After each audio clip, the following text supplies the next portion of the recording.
The conspiracy to partition Bengal was hatched in 1903 because Bengal was becoming too powerful for the British to handle, especially because the educated Bengalis were growing restless and rebellious, and a strong anti British sentiment was almost always visible in the body language of the common Bengali. The eastern part of Bengal was the most wealthiest, and by annexing the east from the west on religious lines, the divide and rule policy would ensure that this part of India would never be able to put up a united resistance against the irrational policies of the British Raj. Bengal was agitated and angry over the partition of 1905 by George Curzon, commonly referred as Lord Curzon, the then Viceroy of India. The Congress, which was the principal political party at that time, being led by the moderate faction, passed anti-partition resolution in each of its sessions while promoting Swadeshi and boycott movements as effective measures of mass protest. But there was another faction in the Congress led by the likes of Aurobindo Ghosh and Bal Gangadhar Tilak who favored direct overt actions and agitations. And this difference of opinion had created a rift in the Congress party. But despite the rift in Congress, mass agitation, protest gatherings were freely organized and had the support of the general public. People boycotted British goods and clothes. They also started boycotting functions where British officers or office bearers participated. A new wave of nationalism was sweeping across Bengal, and Indian entrepreneurs were getting precedence over British manufacturers.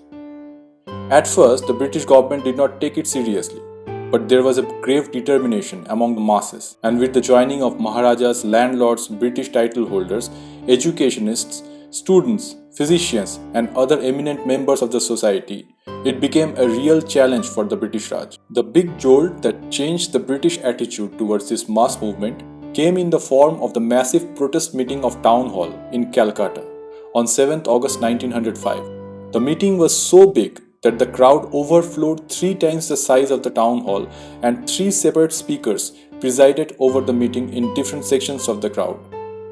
The meeting was attended by nearly 20,000 men, amongst which almost 4,000 were students. But the British Raj was determined and pushed through with its sinister agenda of partition on 16th October 1905. There was going to be a revolution no matter what. It was logical, inevitable, and necessary. The air was filled with the smell of explosives. Bengal was screaming in pain and anger and silently swearing with its every breath to avenge the great atrocities committed by the tyrannical British colonial government. People were out in the streets singing songs, tying threads on each other's arms as a show of trust and unity, some taking a dip or two in the holy river to be spiritually reborn and take up the path of national service. Writers, poets, doctors, lawyers, journalists, and all other members of the society were protesting with one voice. Lord Curzon, in his convocation speech at Calcutta University in February 1905, insinuated that all Asiatic races were habitual liars. This was followed with Swadeshi movement entering the educational institutions and students boycotting educational institutions. Repressive measures were initiated against students who participated in boycott movements. Teachers and professors were directed to initiate penal action against students participating in Swadeshi gatherings and demonstrations. But the teachers seldom enforced them. The British administration then started mass monetary penalty and mass expulsion of students from government schools and colleges. As a countermeasure, many eminent Indian educationists, scholars, and teachers came forward to establish national schools. The great poet Rabindranath Tagore was a strong proponent of national education system.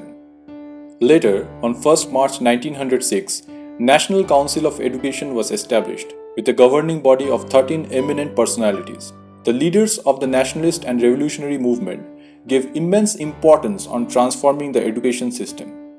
They understood that in order to truly serve the national cause, one must have deep understanding of the people and their sufferings. One should have deep respect for the national ideals and values, and this was only possible with a suitable national education system. But that was not all that Sri Aurobindo preached. In a memorable speech to his dear students, he said, "There are times in a nation's history when Providence places before it one work, one aim, to which everything else, however high and noble in itself, has to be sacrificed. Such a time has now arrived for our motherland, when nothing is dearer than her service, when everything else is to be directed to that end. If you will study, study for her sake. Train yourselves, body and mind and soul, for her service. You will earn your living that you may live for her sake. You will go abroad to foreign lands that you may bring back knowledge with which you may do service to her. Work that she may prosper, suffer that she may rejoice. Things were moving steadily, like single drops of water joining together to form a clear, free flowing fountain. Anushilan was transcending the physical barriers and becoming an idea that would inspire generations to come, to give up everything selflessly and take up the national cause, an idea which would go on to power waves after waves of uprising in the struggle for India's independence. This was just the beginning. This was the rise of Anushilan.